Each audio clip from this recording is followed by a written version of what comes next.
Have you ever caught yourself doing things you never consciously chose? Your fingers unlock your phone before your mind can admit it needs comfort. You smile in places that tighten your chest.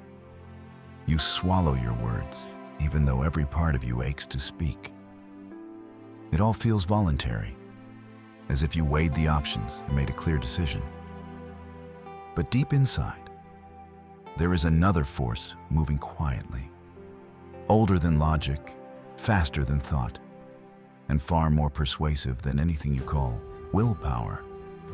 It's the hidden machinery of your inner world, the silent mind beneath the thinking mind, the one that breathes for you, startles before you realize danger, and remembers moments you've long forgotten. It behaves like a river flowing under frozen ground, unseen but constantly shaping your direction. You imagine you're choosing who to love, what to fear, and how to live. Yet most of those choices were carved into you long before you could speak them out loud.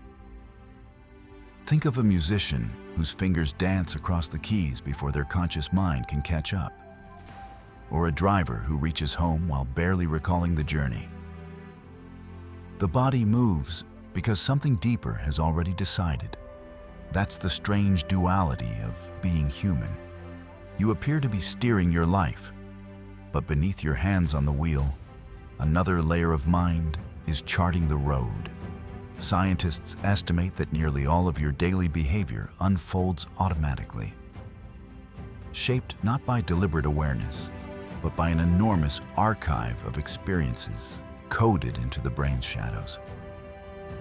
Most of who you are was formed without your permission. It's like walking through a garden you never planted. Every flower is a memory, every thorn a fear, and no matter how much you trim, the roots grow where you cannot see. This hidden part of you is not an enemy. It is a fierce recorder of everything you've ever sensed. It absorbed each moment of safety and every flicker of threat, and then rewove those impressions into rules designed to keep you alive. Happiness and ambition aren't its priorities. Survival is. So you find yourself repeating the same kinds of stories, returning to familiar pain because familiarity feels safer than the unknown. You gravitate toward relationships that mirror your earliest emotional patterns. You avoid chances that conflict with old definitions of security. The subconscious warns, stay with what you know, even if it hurts. And the conscious mind obeys, imagining that obedience is wisdom. This quiet world inside you is vast, ancient, unfinished. It protects you. But the same walls built to keep you safe become the ones that keep you stuck. And if almost all of your inner life is shaped in silence, then it leaves an unsettling question hovering above everything you do. Who is actually steering the course of your life? Before you ever learned to think, you were already absorbing.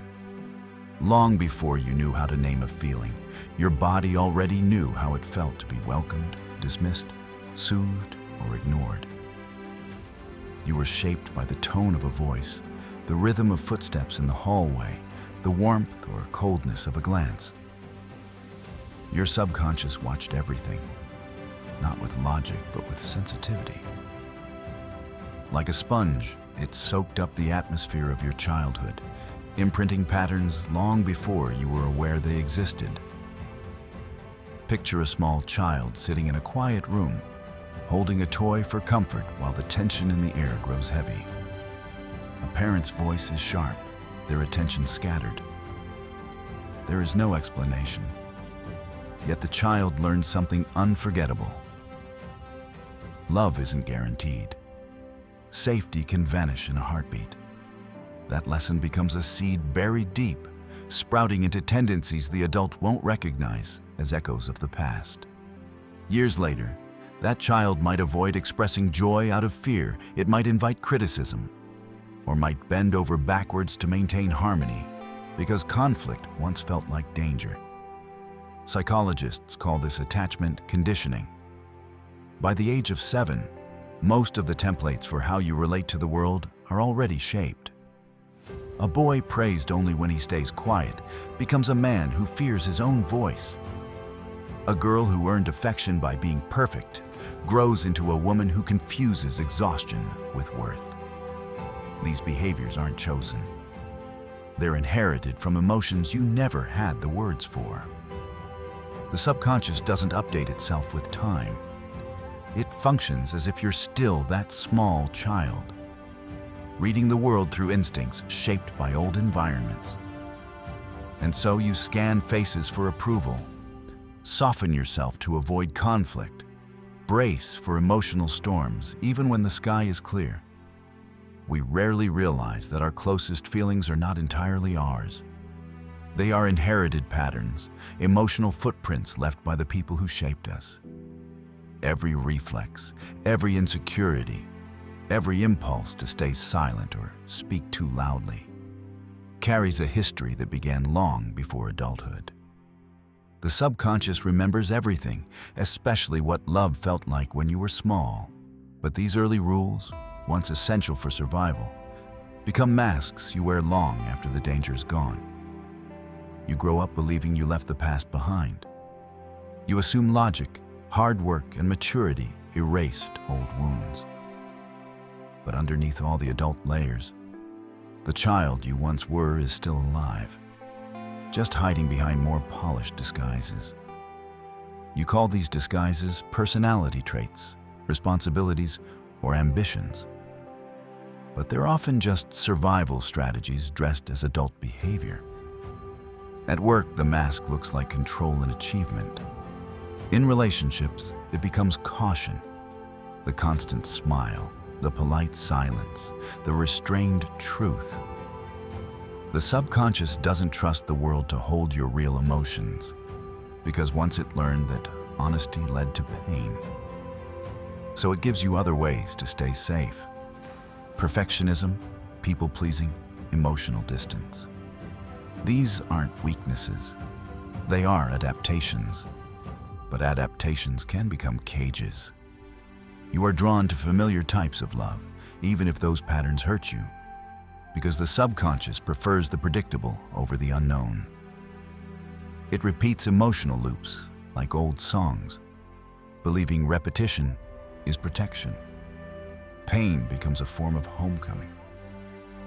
You think you're chasing happiness, but deep inside, you're chasing what once helped you survive. Imagine yourself as a marionette moved by golden strings. You feel graceful, intentional, free. But those strings, old promises, old fears, old rules, guide much of your behavior. Promises like, I will never be too much, I will never need help, I will always be strong. These vows keep you functioning, but also keep you distant from yourself. Control becomes a shield. Excellence becomes armor. Busyness becomes proof of worth. You grip life tightly because you once lived in an environment where you had no control at all. And the more you try to manage your world, the more drained you become. What looks like strength to others is often exhaustion hiding behind discipline. Eventually, there comes a subtle moment, maybe late at night, maybe during an unexpected pause, when you feel the tension of those strings. A whisper inside you wonders whether the life you're living is truly yours, or if you're simply reenacting patterns set long ago. That whisper is the beginning of awakening. For centuries, thinkers have tried to explain how much of the mind operates beneath awareness. Science shows that your brain initiates actions before you consciously decide them. The subconscious prepares, filters, chooses long before your conscious mind claims ownership.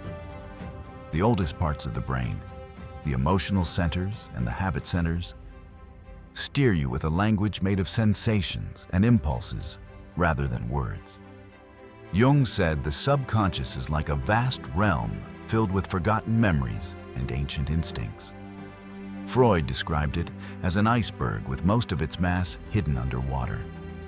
Modern psychology sees it as countless automatic processes forming the background of your life. But all of these explanations point to the same truth. Your thoughts, preferences, and reactions are shaped by an inner world you rarely see. Every fear that returns at the worst time, every dream that lingers, every attraction you can't explain, every insecurity that feels irrational is a message from that deeper world. The subconscious speaks in symbols, metaphors, discomforts, impulses. It tries to resolve old wounds by recreating them. This is why some people repeat the same types of relationships, the same mistakes, the same heartbreaks. It's not self-destruction. It's an attempt to heal something unfinished. Jung called this repetition the shadow's reaching. Psychology calls it the compulsion to relive unresolved pain. The subconscious calls it survival. What you suppress doesn't disappear. It waits. It surfaces in dreams, in triggers, in emotional numbness, in anger you can't explain. The subconscious doesn't distinguish past from present. It reacts to echoes of old hurt as if the danger still exists. And because it cannot speak in words, it sends signs: anxiety without a source, loneliness in a crowded room, the feeling that life keeps circling the same loop. These aren't curses. They are invitations. The subconscious is saying, face this now, heal this now. I've carried it long enough. What makes all of this even more complex is the world around you. Your subconscious is constantly shaped by culture, symbols, language, and collective beliefs. You inherit meanings about beauty, worth, success, without realizing how deeply they imprint themselves. You grow up learning what to desire, what to fear, how to behave from systems that reward conformity more than authenticity. Even your dreams are influenced by the stories society tells you. But awakening doesn't begin by rebelling against the world. It begins by seeing the world clearly. Clarity breaks spells. When you see the conditioning, it loosens. When you see the mask, it cracks.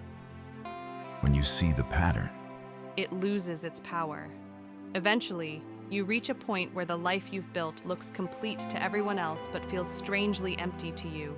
You function, you accomplish, you maintain, yet inside, something feels disconnected. This is emotional dissonance, the gap between the life you show and the life you feel. Your subconscious keeps sending signals through dreams, fatigue, repeated mistakes, or sudden sadness. It's trying to bring you back to yourself. Healing begins when you stop running from silence. You sit with your feelings, even the uncomfortable ones. You listen to your thoughts without judging them. Slowly, the subconscious begins to soften. Neuroscience shows that awareness calms the fear centers of the brain. Mindfulness reconnects the divided parts of the self. You start remembering emotions you buried long ago.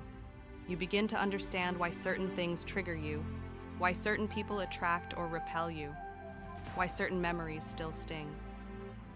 You reconnect with the child you once were, not to blame anyone, but to understand yourself. You offer that inner child what they always needed: validation, gentleness, safety.